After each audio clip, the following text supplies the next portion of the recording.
اور کسی کام کی نسبت نہ کہنا کہ میں اسے کل کر دوں گا، مگر انشاءاللہ کہہ کر، یعنی اگر اللہ چاہے تو کر دوں گا۔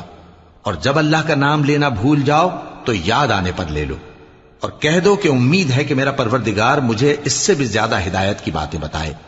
اور اصحاب کہف اپنے غار میں 9 اوپر 300 سال رہے۔ کہہ دو کہ جتنی مدت وہ رہے اسے اللہ ہی خوب جانتا ہے، اسی کو آسمانوں اور زمین کی پوشیدہ باتیں معلوم ہیں، وہ کیا خوب دیکھنے والا اور کیا خوب سننے والا ہے۔ اس کے سوا ان کا کوئی کارساز نہیں، اور نہ وہ اپنے حکم میں کسی کو شریک کرتا ہے۔ اور اپنے پروردگار کی کتاب کو جو تمہارے پاس بھیجی جاتی ہے پڑھتے رہا کرو، اس کی باتوں کو کوئی بدلنے والا نہیں، اور اس کے سوا تم کہیں پناہ بھی نہیں پاؤ گے۔